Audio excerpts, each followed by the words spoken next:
Müssen wir noch ein bisschen höher. Ja. Time to go. Schon, was uns erwartet.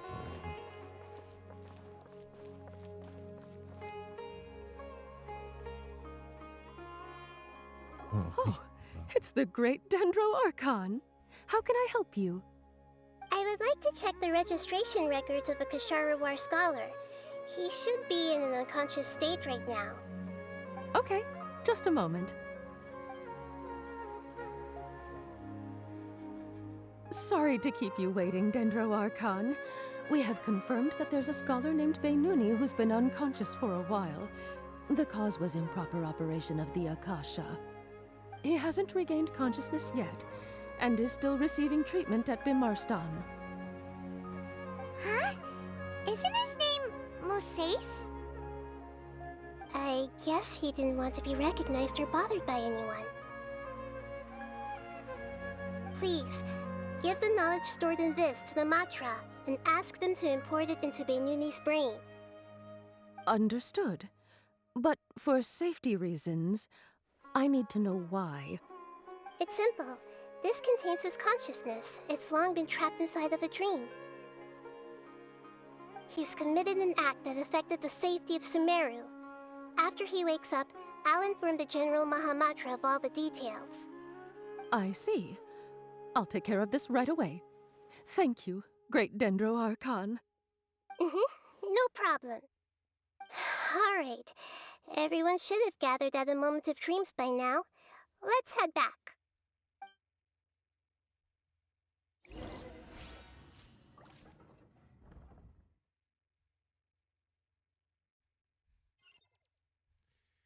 Ja gut, dann gehen wir halt wieder zu den Traumen. Follow the wind.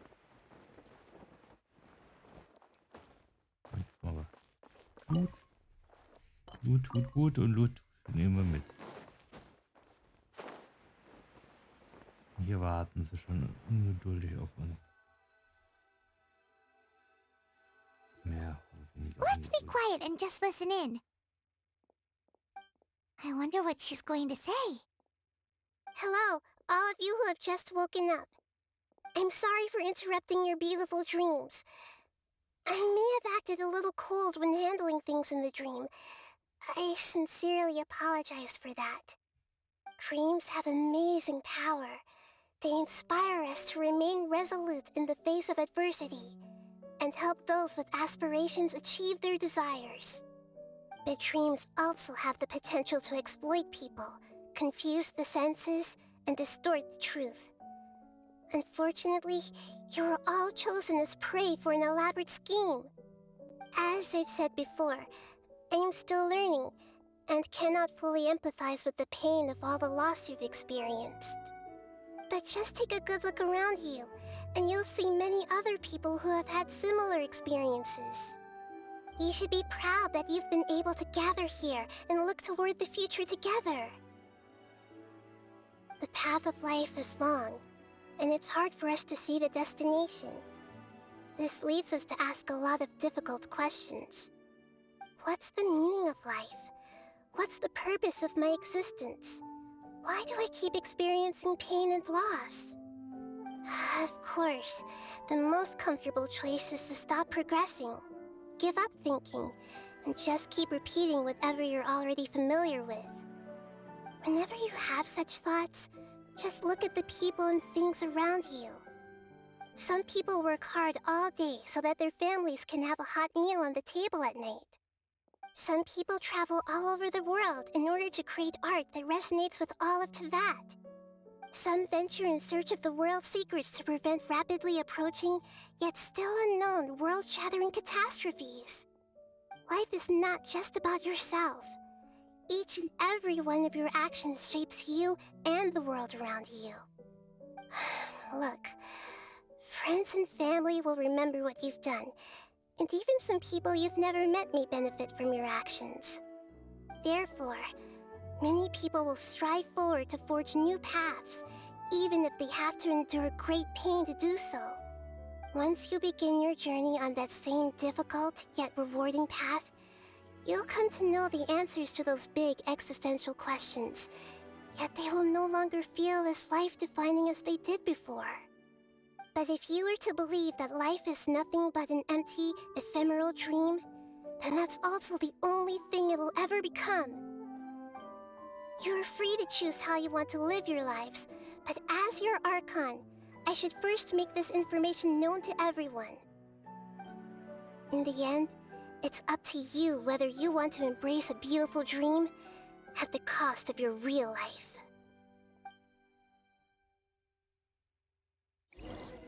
Nahida said she wanted to speak with us alone. It seems like she went to the plaza in front of the academia.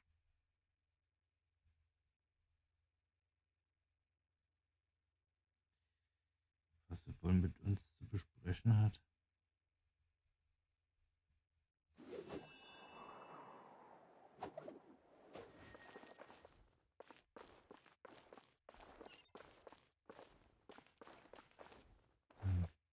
Oh. Ich dachte, das ist unten. Oh gut, da gehen wir halt nochmal ein bisschen höher.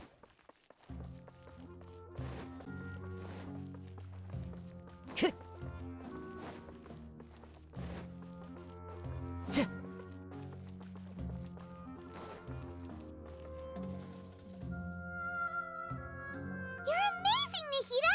Even Paimon was nearly won over by that scholar in that dream. Well, he's very good at manipulating the weaknesses of human nature, but perhaps he himself had fallen prisoner to them long ago. That dream was incredibly beautiful and enticing. Ordinary people couldn't see through it and easily lost themselves within it. But as long as you can still wake up, you can still move forward with your life. Auch du bist viel reifer geworden. Huh? What makes you say that? Du kannst dich sehr gut in die Menschen hineinversetzen. Right! You said that you didn't understand human feelings, but we saw how considerate you were with all these people. Your speech just now really connected with everyone. You did a good job! Thank you. I've heard a lot of sad stories along this journey, and several of them have touched my heart. You can't say that the victims of the dream really did anything wrong, and what they wanted was also not unreasonable. That's why I could understand them when they tried to resist us and protect the dream. But all of my understanding and stirred feelings probably can't even account for even 1% of the pain they've experienced. I don't think this 1% can be seen as an example of what you call empathy. You're too hard on yourself, that's for sure.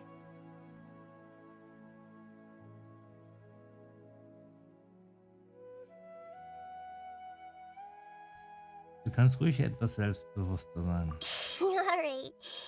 I suppose going out into the world will help my confidence grow. I've learned that emotions are nothing like knowledge, and that's why it's hard for me to put them into words sometimes. Benuni, or Mercedes, said that I had never personally felt the pain of loss, but I have a vague feeling that this isn't true. The moment I entered the dream, I felt like I was wrapped in a blanket of warm feelings. It was so warm that it felt like I had returned to the start of my life, and I didn't want to wake up anymore.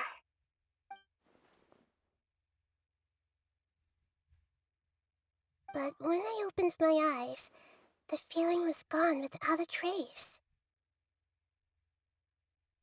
If I have to make an analogy for it, I would say I can no longer see words on a piece of paper after they have been erased, but I can still see the slight indentations of where the words had been written.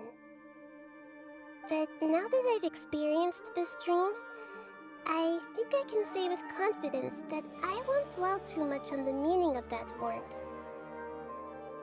It's enough that I can tell I was once supported by that warmth, and its existence has allowed me to get to where I am today. If I dwell too much on its exact nature, I would be putting the cart before the horse. I gave a speech to inspire my people, So if I were to fail to live up to those words myself, then that would be too embarrassing. Die höhere Kontinent Teyvat hat Nahida bereits mit ihren Taten verändert. Selbst wenn die Welt sie vergessen sollte, Nahidas Wille und ihre Wünsche sind bereits der Beweis dafür, dass sie existiert hat. Sie sollte ihre Denkweise mehr respektieren, anstatt auf den reinen Wahrheit Hey, herumzureiten. what's with that serious look? You keep looking like there's something you want to say. Is there anything you want to tell me? Nichts Wichtiges. Okay. Since we just woke up, let's stretch a little bit. A new day is about to begin.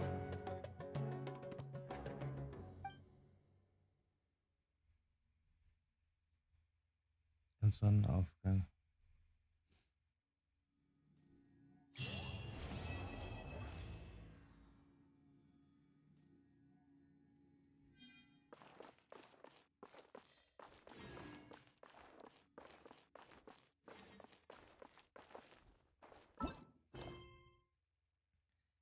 Der Beschwörer Band 2. Okay. Wo müssen wir denn hin? Okay. So. Ja gut. Das heißt, ich möchte zurück nach Himmel. Wie konnte mir das nur passieren? Was ist mit dir los? Reisen, erwähne den Roman nicht einmal. Das Team, das an geniale Beschwörung arbeitet hat, hält wohl nicht mehr länger durch. Laut einem Gelehrten, den ich ziemlich gut kenne, stieß das Team auf eine Reihe von Problemen, die man als Chaos bezeichnen kann. Eines Tages stellt zum Beispiel ein Haravatat-Gelehrter plötzlich eine Frage. Er sagte, wenn die Beschreibung der Karteneffekte zu lang sein könnten, dies Leute, die es nicht gewohnt sind, lange Texte zu lesen, davon abhalten, geniale Beschwörungen zu spielen. Ja. Das ist... Gelehrte sind es gewohnt, lange Texte zu lesen und sind von diesem Problem nicht betroffen, aber lange Beschreibungen können potenzielle Spieler davon abhalten, geniale Beschwörungen zu spielen. Er schlug vor, die Textmengen auf einigen Kanten zu halbieren, um sie leichter lesbar zu machen. Ist das wirklich notwendig? Für mich ist das kein Problem, aber die Gelehrten diskutieren noch darüber. Schließlich geht es um das Spielerlebnis und je weniger Probleme, desto besser. Also lassen wir das beiseite. Was mich jetzt am meisten beunruhigt, ist, dass sie versprochen haben, mir bei der Suche nach Modellen zu helfen. Anscheinend hatten sie auch damit Probleme. Erinnerst du dich, ich habe dir vorhin gesagt, dass ein Gelehrter sagte, er würde mir Tignari und Zino, aber sie sind zu beschäftigt. Ich glaube nicht, dass ich mich jetzt auf sie verlassen kann. Was möchtest du tun? Der Gelehrte, der mich empfing, konnte mir zwar dabei nicht weiterhelfen, aber er brachte mich auf eine Idee. Er sagte, Herr Zino gehe manchmal in Fußballcafé, um Karten zu spielen. Wenn ich also will, kann ich dort mein Glück versuchen oder ich warte, bis sie Zeit haben. Und du wirst? Seufzt. Wenn ich warte, bis sie Zeit haben, ist mein Roman vielleicht schon fertig. Nun, ich verlasse mich lieber auf mich selbst und sehe nach, ob ich Herr Zino finden kann. Aber wenn ich das Glück hätte, Herr Zino im Kaffeehaus zu treffen, wie soll ich mich ihm überhaupt vorstellen? Das ist ein echtes Kopfzerbrechen. Ich kenne Zino ziemlich gut. Echt, das ist toll, aber wie hast du, egal, das ist ja nicht wichtig. Worauf warten wir noch? Lass uns gleich ins Fußballkaffeehaus gehen. Hoffentlich können wir Herrn Zino treffen.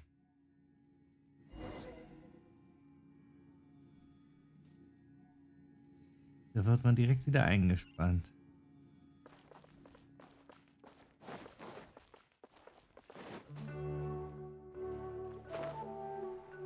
Ab ins Café. Jetzt werde ich der Kaffee trinke, aber naja. Wir haben ja nicht nur Kaffee, von daher.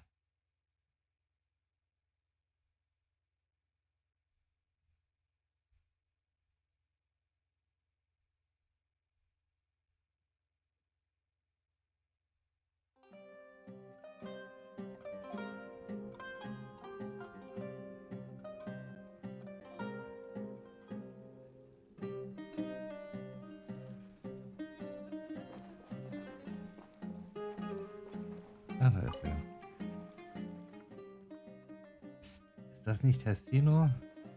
Sie sieht ja dein Outfit an, seine Frühe und so und seine Haarfarbe an. Genauso sollte ein Protagonist in einem Kartenroman aussehen. Das ergibt keinen Sinn. Hey, vertraue einfach meinem Bauchgefühl über den Markt. Aber jetzt ist kein guter Zeitpunkt, um es zu erklären. Reisender, bitte hilf mir und lass Santino ein Modell für meinen Roman sein. Ich zähle auf dich.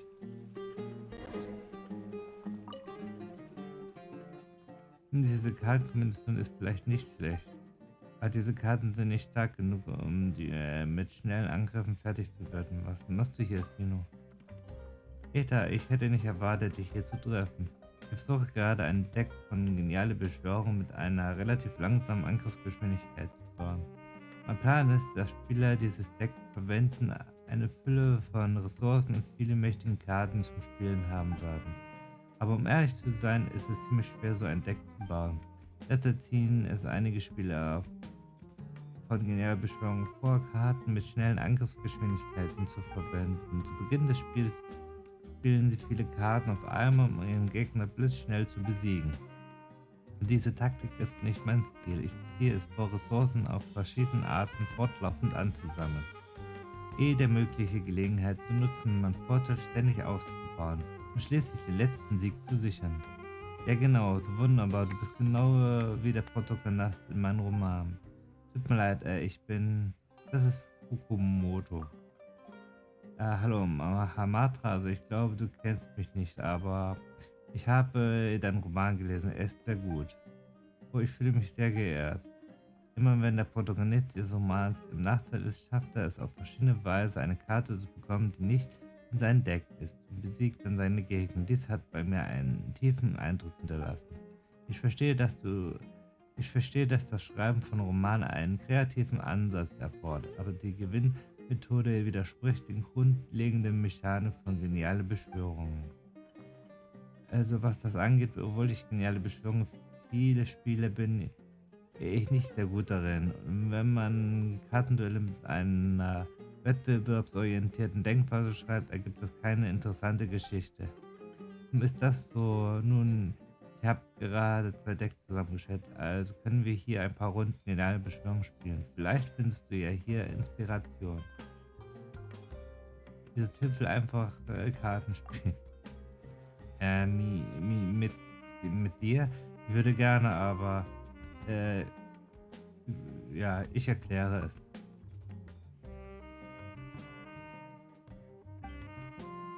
Du willst mich für die Illustration mit einem Aasbeschwörer Modell zu stehen, das ist sicher kein Problem.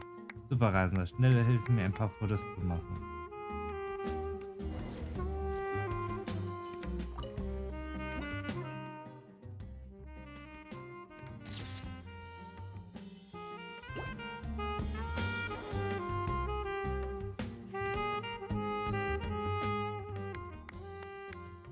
Das hat sehr geholfen. Ich bin sicher, dass Fräulein Asagiri großartige Illustrationen machen wird.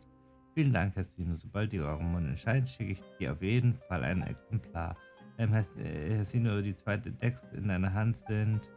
Hast du nicht schon vorher versprochen, ein paar Runden geniale Beschwörung mit mir zu spielen? Ich bin nicht sehr gut darin, also Reisende, du spielst sicher besser als ich. Habe ich nicht einmal gespielt. Gut, also es ist abgemacht. Hier nimm dieses Deck mit schnellen Angriffen. Ich werde dieses Deck mit einer relativ langsamen Geschwindigkeit verwenden. Mal sehen, wie ich mit deinen schnellen Angriffen umgehen kann. Ich werde mein Bestes tun, Herr Sino.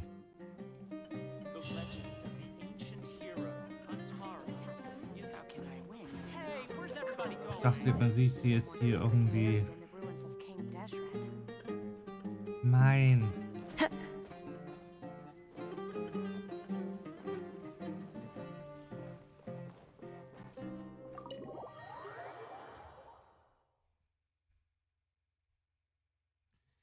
Die Kartenbeschwörung und so, das erwartet uns ja auch dann bald.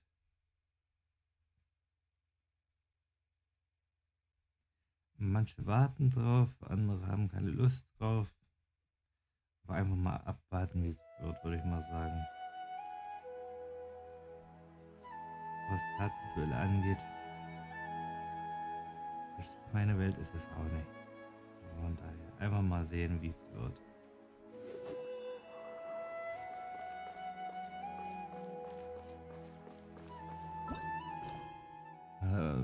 Ja, wir haben soweit keine Quest mehr. Von daher werden wir uns dann mal schauen, so gesehen, sobald was Neues kommt, sehen wir uns dann. Von daher, see you soon.